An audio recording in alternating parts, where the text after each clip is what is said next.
NENOMATICA, where mathematics meets YouTube excellence. Exponential equations.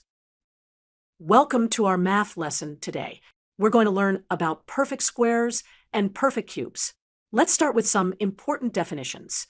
First, the second power of a number is called its square, and the third power is called its cube. For example, 5 squared equals 25, and 5 cubed equals 125.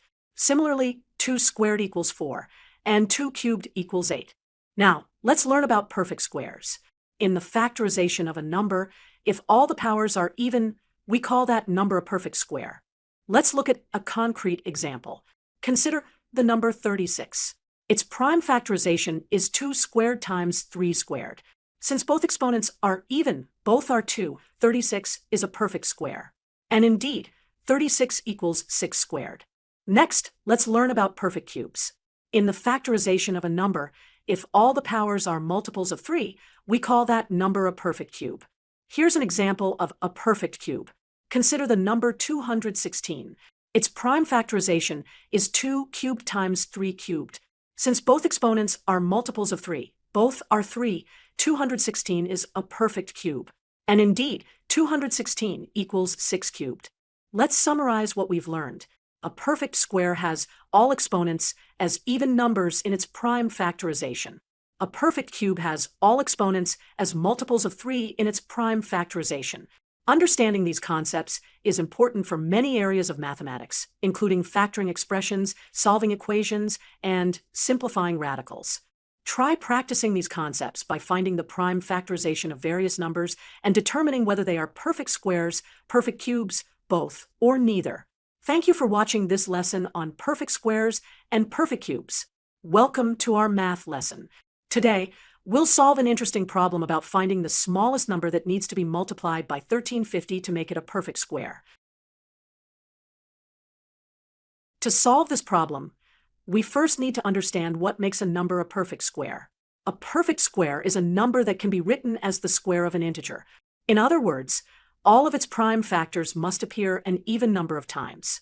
Let's start by finding the prime factorization of 1350. We can break down 1350 by dividing it by its prime factors. First, let's check if it's divisible by 2. 1350 divided by 2 is 675. Next, 675 is divisible by 3, giving us 225. 225 is also divisible by 3, giving us 75. Finally, 75 is divisible by 5, giving us 15, and 15 is divisible by 3, giving us 5. And 5 divided by 5 gives us 1. So the prime factorization of 1350 is. Now, let's analyze this prime factorization. For a number to be a perfect square, each prime factor must appear an even number of times. Looking at our factorization of 1350, we have the factor 2 appears once, odd number. The factor 3 appears 3 times, odd number. The factor 5 appears twice, even number. To make 1350 a perfect square, we need to multiply it by a number that will make all prime factors appear an even number of times. To find the smallest multiplier, we need to include the missing prime factors to make all exponents even. We need to multiply 1350 by 2 to add one more factor of 2, and by 3 to add one more factor of 3. We don't need to add any more factors of 5 since it already appears an even number of times. So the smallest multiplier is 2 times 3, which equals 6. Let's verify this result. Let's verify that multiplying 1350 by 6 gives us a perfect square. When we multiply 1350 by 6, we get 1,350 times 6 equals 8,100. The prime factorization of 8,100 is 1,350 times 6 is equal to 2 times 3 superscript 3 times 5 superscript 2 times 2 by 3 equals 2 superscript 2 times 3 times 5 superscript 2. Since all prime factors appear an even number of times, 8,100 is indeed a perfect square. We can verify this by finding its square root. The square root of 8,100 is 90, and 90 is equal to 2 times 3 superscript 2 times 5, which confirms our work. So the smallest number that must be multiplied by 1350 to make it a perfect square is 6. Let's visualize this concept once more. We started with the number 1350, which has the prime factorization of 2 times 3 superscript 3 times 5 superscript 2. we needed to multiply it by 6, which has the prime factorization of 2 by 3. This gave us 8,100, which has the prime factorization of 2 superscript 2 times 3 times 5 superscript 2, making it a perfect square, 90 superscript 2. To summarize, when finding the smallest multiplier to make a number a perfect square, identify the prime factors with odd powers and multiply by those factors to make all powers even. This is a powerful technique in number theory and has applications in various mathematical problems. Welcome to this math video. Today we'll solve an interesting number theory problem. Let's find the smallest number that must be multiplied by 3,600 to make it a perfect cube. First, let's break down 3,600 into its prime factorization. 3,600 equals 2 to the power of 4 times 3 squared times 5 squared. To understand what makes a number a perfect cube, we need to know that a perfect cube has prime factors with exponents that are multiples of 3. Looking at our factorization of 3,600, we have 2 to the 4th power. This is not a multiple of 3 squared. This is not a multiple of 3 squared. This is not a multiple of 3, so we need to multiply 3,600 by some number to make all exponents multiples of 3. Let's calculate what this number is. 2 squared equals 4. 3 to the 1st power equals 3. 5 to the 1st power equals 5. 4 times 3 times 5 equals 60. Let's verify that multiplying 3,600 by 60 will give us a perfect cube. 3,600 times 60 equals 3,600 times 2 squared times 3 to the 1st power times 5 to the 1st power. Rearranging the factors, we get 2 to the power of 4 times 2 squared, which is 2 to the power of 6. 3 squared times 3 to the 1st power, which is 3 cubed. 5 squared times 5 to the 1st power, which is 5 cubed. So we have 2 to the 6th power times 3 cubed times 5 cubed, which is indeed a perfect cube. Therefore, 60 is the smallest number that we need to multiply by 3,600 to make it a perfect cube. To recap, we started with 3,600, which has the prime factorization 2 to the 4th power times 3 squared times 5 squared. To make this a perfect cube, we needed all exponents to be multiples of 3. We calculated that we needed to multiply by 2 squared, 3 to the 1st power, and 5 to the 1st power, which equals 60. Welcome to our mathematical problem-solving video. Today, we'll be solving a number theory problem involving perfect squares. To solve this problem, we need to find the smallest natural number that, when multiplied by 1,200, gives a perfect square. We'll start by finding the prime factorization of 1,200. A perfect square has all its prime factors with even exponents. Looking at our factorization, we can see that the exponents of 2 and 5 are already even. However, the exponent of 3 is 1, which is odd. To make it a perfect square, we need to make this exponent even. To make the exponent of 3 even, we need to multiply 1,200 by another factor of 3. This will make the exponent of 3 equal to 2, which is even. Let's calculate what happens when we multiply 1,200 by 3. We get 1,200 times 3 equals 2 to the power of 4 times 3 times 3 times 5 squared. This simplifies to 2 to the power of 4 times 3 squared times 5 squared. Now we have all prime factors with even exponents, which means we have a perfect square. Therefore, the smallest natural number that must be multiplied by 1,200 to make it a perfect square is 3. We can verify this answer by checking that 3,600, which is 1,200 times 3, is indeed a perfect square. 3,600 equals 60 squared, confirming our solution. Example: what is the smallest natural number that must be multiplied by 1,200 to make it a perfect cube? To solve this problem, we first need to find the prime factorization of 1,200. We can write 1,200 as 2 to the power of 4 times 3 times 5 squared. For a number to be a perfect cube, each of its prime factors must have an exponent that is a multiple of 3. In other words, if the powers of 2, 3, and 5 are all multiples of 3, then the number will be a perfect cube.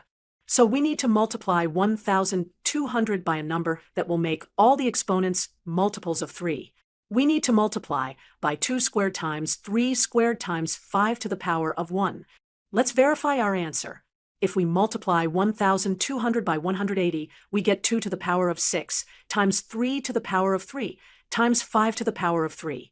This is equal to the cube of 2 to the power of 2 times 3 times 5, which confirms our solution is correct. Therefore, the smallest natural number that must be multiplied by 1,200 to make it a perfect cube is 180. Let's understand the reasoning behind this solution in more detail. To get a perfect cube, we need all exponents to be multiples of 3. For the number 2, we have an exponent of 4, so we need to multiply by 2 squared to get to 6, which is a multiple of 3. For the number 3, we have an exponent of 1, so we need to multiply by 3 squared to get to 3. And for the number 5, we have an exponent of 2, so we need to multiply by 5 to the power of 1 to get to 3. Remember this key rule. For a number to be a perfect cube, each prime factor must have an exponent that is a multiple of 3. Welcome to our math tutorial. Today, we'll solve an interesting problem about perfect square numbers. Example: how many 3-digit perfect square numbers exist? To solve this problem, we need to find all perfect squares that have exactly 3 digits. A 3-digit number must be between 100 and 999. Let's begin by setting up our constraints. A 3-digit number must be at least 100 and at most 999. But since we're looking for perfect squares, let's call them x squared, where x is some integer. So we need to find x values where x squared is between 100 and 999. The largest perfect square, less than 1,000, is 31 squared, which equals 961. So we can refine our upper bound. Let's express this in terms of perfect squares. 100 is 10 squared, and 961 is 31 squared. Since we're dealing with perfect squares and positive values, we can take the square root of each part of the inequality. This gives us 10 less than or equal to x, less than or equal to 31. So x can be any integer from 10 to 31. Inclusive. This means we need to count how many integers are in this range. To find the number of integers in this range, we calculate 31 minus 10 plus 1. The plus 1 is because we're counting both endpoints inclusively. So we have 31 minus 10, which is 21, plus 1, which gives us 22. Therefore, there are 22 perfect square numbers that have exactly 3 digits. Let's visualize these perfect squares. They start from 10 squared, which is 100, and go up to 31 squared, which is 961. Each of these perfect squares has exactly 3 digits. So our answer is 22. There are 22 perfect square numbers that have exactly 3 digits, ranging from 100 to 961. Welcome to this math lesson. We're going to solve 2 interesting number theory problems. Let's start with our first example. In this problem, we need to find the smallest natural number x that makes 90x a perfect cube. To solve this, we'll first need to decompose 90 into its prime factors. Now, for 90x to be a perfect cube, all of its prime factors must have exponents that are multiples of 3. Let's analyze our expression. Looking at our factorization, we see that 2 appears with exponent 1, 3 appears with exponent 2, and 5 appears with exponent 1. For 90x to be a perfect cube, we need to find what x should be to make all exponents multiples of 3. Therefore, x must contain 2 squared times 3 to the power of 1 times 5 squared. Let's calculate this value. Now, we can simplify this expression by calculating each power. 2 squared equals 4. 3 to the power of 1 is simply 3, and 5 squared equals 25. Finally, we multiply these values to get our answer. For times 3 is 12, and 12 times 25 is 300. Let's verify our answer by checking that 90 times 300 is indeed a perfect cube. In this example, we'll learn how to find the square of a 3-digit number represented as xxx. First, let's understand what a 3-digit number xxx means. We can write it in expanded form using powers of 10. The first x is in the hundreds place, which means it's multiplied by 10 to the power 2. The second x is in the tens place, multiplied by 10 to the power 1. And the third x is in the units place, multiplied by 10 to the power 0. Now, let's rewrite this more simply. 10 to the power 0 is 1, So the first term becomes just x. 10 to the power 1 is 10. So our second term is 10x. And 10 to the power 2 is 100, giving us 100x for the third term. Looking at our expression, we can see that x appears in each term. We can factor this out to get x multiplied by the sum of 1, 10, and 100, which equals 111. Now we need to square the expression 111x. When we square this expression, we get the square of 111 multiplied by the square of x. Let's calculate the square of 111.